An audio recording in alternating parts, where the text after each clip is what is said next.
Today's guest is Jared Yellin. He is actually the co-founder of 10x Incubator alongside Grant Cardone. Not only that, you can call Jared as a non-technical co-founder. The non-tech founder that successfully built and scaled a B2B SaaS platform.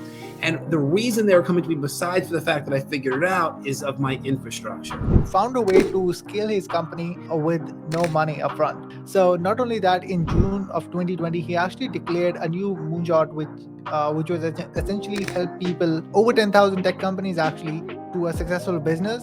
Because it's not just about the technical founder, it's about the operations team, the go-to-market team, the business development team, the accounting team, the bookkeeping team, the legal team, the security law team. Like, there's so many nuances to successfully building and then scaling and then selling a tech company. Essentially, and then he was able to do it as well, from which he actually created the mission of Project 10K. We launched Project 10K, which is the home of the napkin idea. We work with entrepreneurs from around the world and we take their napkins on a journey to an exit. So we're going to talk about a lot of things as well.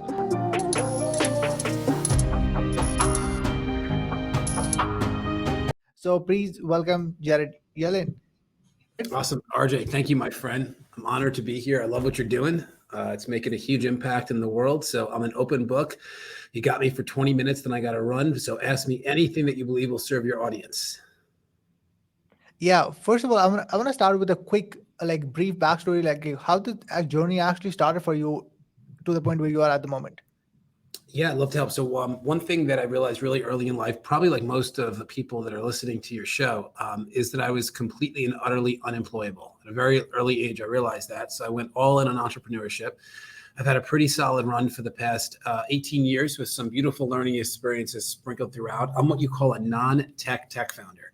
So what that means is there's not an engineering bone in my body. I know how to write direct response marketing copy and I know how to sell. And somehow, some way I did everything that you could conceivably do wrong while building a B2B SaaS platform. But I landed on my feet and the company is pretty successful today. But I got a lot of bumps and bruises along the way.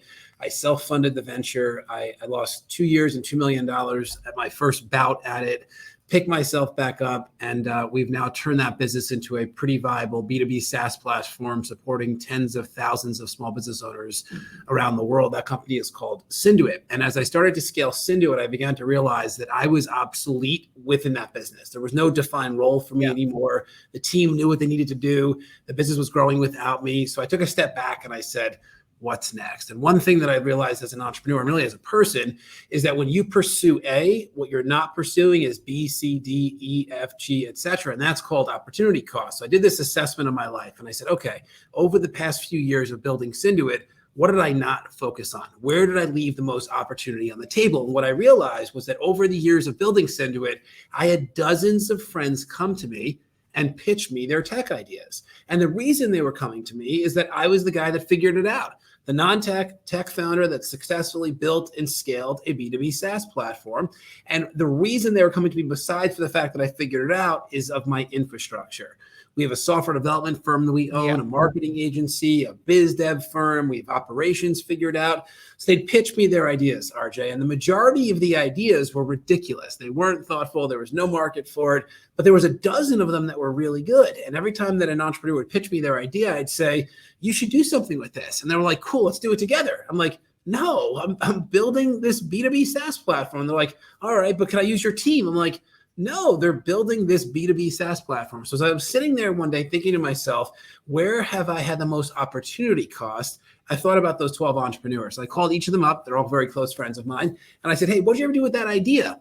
11 of the 12 did nothing, which means they're going to die with their greatest potential inside. And one attempted to do it on their own and lost $300,000 and said, I'll never do tech again. And that's when my light bulb went on. And I realized that there is no home for the idea. Because when somebody has a tech idea, they're too early for venture capital. They're too needy for angel investors. They're just not the right fit for an incubator or an accelerator program. And software development firms are just unfit. They're not the right solution because traditionally, when an entrepreneur has an idea, a tech idea, they're a visionary with a small budget. And what that looks like for a software development firm is a lawsuit with accounts receivable. So where do you go if you have a tech idea? And that's why we launched Project 10K, which is the home of the napkin idea, where we work with entrepreneurs from around the world and we take their napkins on a journey to an exit within 18 to 24 to 36 months is our goal. Wow, this is definitely amazing. And since you mentioned one more thing out there, I want to address as well that whenever an idea came along, you had a circle of people out there to that you go around and discuss with everything out there, which is kind of like the proximity of your own circle. So like how you're able to, I would say, like grow your network, which was also help you out to elevate yourself alongside alongside the people out there that you hanged out with. So I have this saying, this is going to definitely be the memorable moment for the presentation. What I tell people is this: I said, everybody poops. It's your responsibility to make them shit. So what does that mean? And this is a really important lesson for everybody, because what most people do when they're just getting started is they think that someone that's already achieved higher levels of success, they're beyond them. But when you start to realize they're just a human being, everybody's got to poop, but it's your responsibility when you connect with them to make them shit. And what I mean by that is they're like, oh shit, this is amazing what you're doing. So what I've done is I've always focused on building relationship capital. And I'd always reach up. I reach up to entrepreneurs that have done something that I wanted to do. I'd find some way to get on a call with them. I would learn more about them on the call. And it was up to me when I was speaking with them to identify what voids existed in their life or in their business, and how could I fill one of those voids. And whenever I was able to fill one of those voids, I would cast a moonshot, a vision of what I was going to accomplish, and then share the practical path, the steps that I was taking to make that moonshot a reality. And then as a result of doing that and executing, I built a really big network over time. And I've always told young entrepreneurs, there is nothing more valuable than the relationships you have in your life. So cultivate them, groom them, add to them, and just make sure that you do what you say you're going to do at all times. Yeah, love it. Love it. So as you mentioned, like you've actually helped out, or you're on the path of helping out over 10,000 tech companies to grow and succeed. Last time we actually interviewed the CEO of Flippa on our podcast, and he was actually talking about like tech is something that if you're not innovating into it, it's kind of like obsolete. So like in your perspective, like what are the main essentials that make a tech company actually really work out instead of failing?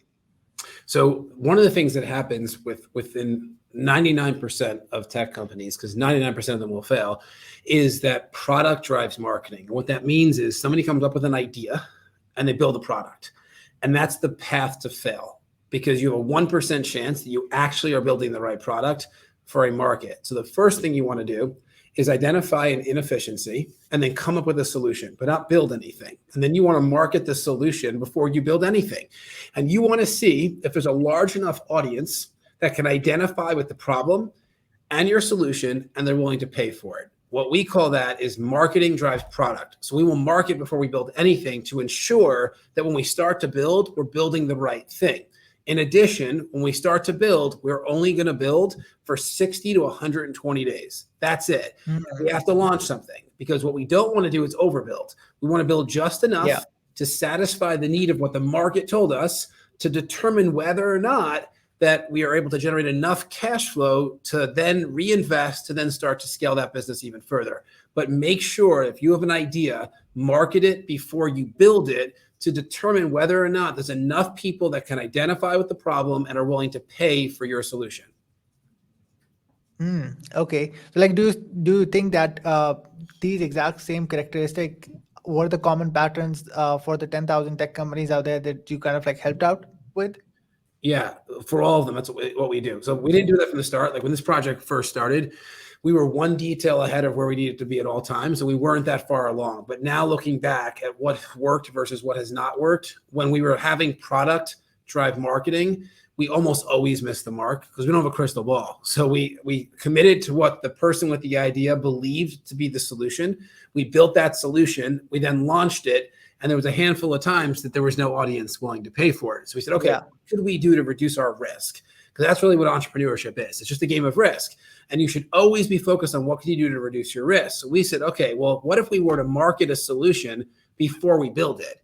And we created a page that would be a sales page, maybe a clickable prototype on that sales page, and it would be whatever the solution was going to be. And we could see whether or not we could pre-sale or at least be able to opt in to get on a waiting list, just to get some data to know that we're on something or not. I'd rather find out that we missed the mark by putting up a sales page than we missed the mark after investing 6 figures into a SaaS platform that has no audience. Cool. So you're going to miss the mark somewhere. You might as well miss it with less risk, because if you miss it on the sales page, it's a $500 change to then attempt to sell it differently. If you miss it after $100,000 or more is invested, it's very hard to pivot that because you're already so invested. It's just a discipline. It's really hard for most people to wrap their arms around, but that's what we do at Project 10K.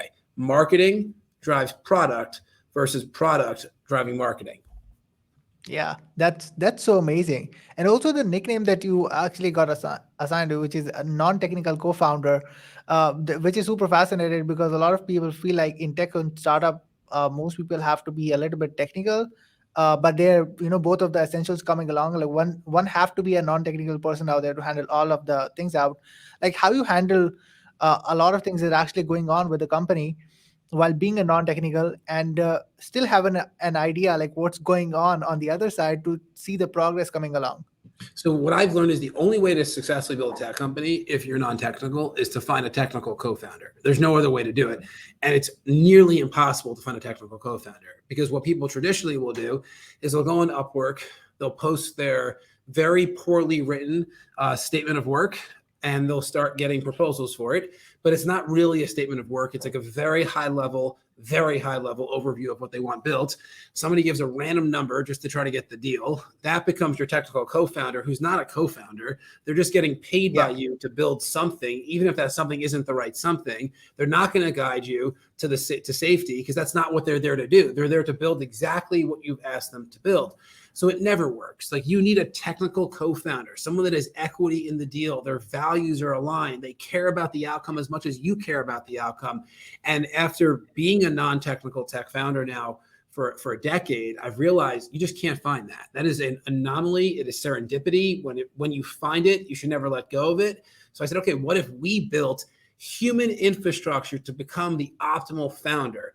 Because it's not just about the technical founder. It's about the operations team, the go-to-market team, the business development team, the accounting team, the bookkeeping team, the legal team, the security law team. Like, there's so many nuances to successfully building and then scaling and then selling a tech company that the likelihood of pulling it off is a fraction of a fraction of a fraction of 1%. So instead, we built what we call business operating system. It's a predictable linear path that every entrepreneur travels once we say yes to them, that removes anything ambiguous. Because in early stage entrepreneurship, when entrepreneurs wake up, and you know this, RJ, they wake up and they're like, I don't know if I'm one step away from success or one step away from failure. That's a horrible feeling. So when we work with entrepreneurs, they just know where they are at all times. And we're truly a co-founder in the relationship. So we care about the outcome as much as they care about the outcome. And that's why the dynamics work. Yeah, so they're more certain around like where they are at the moment. Because we're working with them. They're not alone, right? Think about the journey of entrepreneurship. It's dark, it's isolating, it's uncomfortable, it's painful. Like, there's really no positive words to attach to the journey of entrepreneurship. Once you've arrived, it's fun, but the journey is really rough. And I just don't understand why it has to be that way. And that's really what makes Project 10K so special, is we tell entrepreneurs all the time, yes, we are your product management team. We are your software development team. We are your biz dev team, your go-to-market team, your accounting team, your legal team. But that's not the most valuable thing. The most valuable thing that we offer you is you're not taking the journey by yourself. You're in an ecosystem. That's what we are. We're a venture ecosystem. And that ecosystem has other co-founders. It has shareholders, strategic alliances. It has our team. And as a result of that, you're never alone. And when you're never alone, the journey becomes significantly more fun. Yeah. Wow. That's amazing. Since you mentioned that you've been in the space for over a decade, I would love to ask, and I always love to ask this question, is like, what actually helped you stay relevant for the last decade? And I'm pretty sure that you have the plan for further on as well, but what are some core things actually that made you relevant for the last decade, and what are the plans to stay relevant for the upcoming one? So it's what we teach our founders, which is, as a entrepreneur, it is your responsibility. It's no one else's. It's your responsibility to always have something new and exciting to talk about. And if you always have new and exciting things to talk about, then you're always going to stay relevant. Now, some might say, but I have nothing new and exciting. So go and manufacture new and exciting. Do something different, whether that means launch another platform, find a different audience to sell your platform to, create a really unique marketing campaign. Whatever it might be for you, find a mechanism to create new and exciting. Get press, get on a podcast, do something new and exciting so that when you're reaching out to people that you know, or you're asking for introductions to people that are 1 degree away from you, which means that someone that you know knows someone else, or you're doing cold outbound and reach out to people that you don't know yet. When you're reaching out, it's new, it's exciting, and as a result of that, you will always remain relevant. Yeah. Awesome. Well, that's amazing. So speaking of that, since in the introduction we also mentioned you co-founded 10x Incubator with Grant Cardone. Like how you actually uh, landed up that and co-founded 10x Incubator with it. Like what was the quick story around that? It's an interesting story. So probably about 18 months ago from the time of this recording, I got a phone call from Grant Cardone's office. And when I answered the phone, they were like, "Hey, this is Grant Cardone's office. We don't know if you know who Grant is, but he's a real estate mogul, personal development icon, author, etc." And I knew of Grant. I didn't know him personally, but I knew of Grant. And he said, "Grant thinks you're either crazy or onto something, but he wants to meet with you." And I live in Florida. So I drove out to meet with him. And like I said, I knew of Grant. I didn't know him personally. His style is a bit much for me, but I have deep respect for what he's accomplished. So I went into his office, and it was a completely different experience than what I expected. His kids were there. His wonderful wife was there. And he was just a wonderful human. Like we just absolutely aligned. He listened. He asked questions. He was intrigued.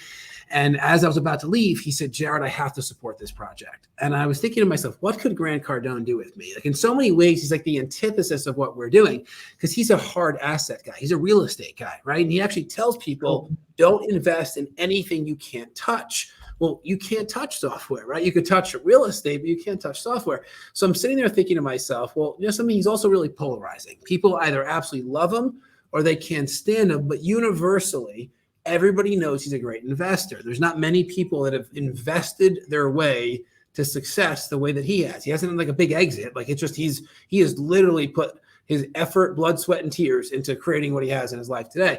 So off the cuff, I'm like, "Why don't you invest in the project?" And he goes, "I'm in." So I was like, "Cool." So he became an investor in the actual project itself. And I said, "What else do you want to do together?" And he said, "I want to have an offer that I could bring all of the entrepreneurs in the 10X ecosystem that have tech ideas. Can we launch 10X Incubator together? And it'll be a source for new deals for you." And I'm like, "Let's do it." So we launched 10X Incubator, which is a version of Project 10K. We have a lot of people like Grant we've partnered with, other thought leaders as well. And it's been a really successful venture. More importantly, I consider him a dear friend. He does what he says he's going to do. And that is something that I value in all of my partnerships. So he's been a wonderful person to work with. It's created a lot of open doors for us as well. But more importantly, it's helped a lot of the entrepreneurs that we've co-founded companies with, because whenever they are relevant, Grant's able to promote them. And when Grant promotes things, it goes very far. So that's the evolution of my relationship with Grant Cardone. Wow, so cool. Well, what is the next plan for you out there that you are going for, essentially? So what we built at Project 10K is really special. Without even trying, we have more women than men founders right now. We have most ethnicities represented. Our youngest founder is a teenager, and the oldest is a very mature adult. It's never too early and never too late when you have the right team. We have high school dropouts. We have Ivy League graduates. We have a huge push right now into the veteran community, and an even bigger push into the faith-driven entrepreneurship community as well. And what has transpired is we have an enormous amount of attention. And that attention is so diverse, from family offices, private equity, venture capital, top business schools, incubators, accelerators. And the reason we have the attention is because of the impact. We're democratizing and decentralizing the technology industry. Our next big move, because we have over 100 companies in our portfolio today, and we'll onboard thousands and thousands in the years to come, is that starting at some point in 2024, we're going to begin to license our infrastructure. Think of this almost like a franchise for a venture studio, which is kind of like what we are. And that's really interesting because we're now going to have physical locations in cities and countries around the world, bring our infrastructure to other locations. So we already have a wait list for this from top business schools that want to have this offer for their students. Incubators and accelerators are more of a high touch offer. Successful people that have had a series of exits. They're like, what's next? I want to run my own studio, but they don't want to figure it out. They don't want to figure out processes, systems, and infrastructure. And then even countries, RJ, the country of Mexico right now is assembling a team to bring Project 10K into Mexico. So that's the next really big move for us, other than what we're already doing, which is co-founding companies every single month with entrepreneurs from around the world. We want to start setting up physical locations, and they're truly going to be innovation centers where napkin ideas are brought to life. They begin to generate cash flow. They go on a journey for scale and then eventually an exit as well. Awesome. So if somebody actually who wants to be the part of your world, or somebody who wants to check out and want to hear more about it, like where people can go and find it? Go to project10k.com, project10k, the number 10k.com. And if you have a tech idea, right on that page, you'll see you have an opportunity to schedule a pitch with our team. Our process is really exciting. You're going to pitch us. You got 5 minutes to pitch us. We actually prepare you for the pitch. We give you a full training. We give you a manual. We give you the pitch deck. And we want to say yes. One thing that's really unique about what we've built here is that when you pitch in the venture capital industry, they're a default no. Like they have to be convinced to say yes. Yeah. We're the opposite. We're coming in with the goal of saying yes, and all that you can do is not show up, and then we end up saying no because we just don't think you're the right person to do it with. So go to project10k.com, and I'd love to have you pitch us your big idea, and maybe, just maybe, we can co-found a company together. Yeah, awesome. Well, I will post up the link of project10k.com in the description down below, also in the show notes, and also going to post social media profile of Jared as well. Well, Jared, thank you so much for being on the show today out there. Any last thing that you want to say before we round the show up? I want to acknowledge you, man. Congratulations for what you've done here. It's really special. I could tell how much you care about your audience, about entrepreneurship at large, and I just see really big things coming for you. And for all of your audience, here's what I really encourage you to do is don't let someone other than you execute on your dream. And what I mean by that is I'm sure you know somebody that had a tech idea or some idea they didn't execute on. And then years later, like, oh my gosh, Uber was my idea. But the difference was someone other than you executed on your dream. So when that idea comes up, execute. If it's a tech idea, go to project10k.com. Let's see if we're the right co-founder for you. If it's outside of tech, just find some path to execute, or someone else will execute on your dream versus you. Awesome. Well, Jared, again, thank you so much for being on the show today out there. And yeah, guys, thank you so much for watching. We're definitely going to see you guys in the next episode. Until then, peace out. Bye-bye.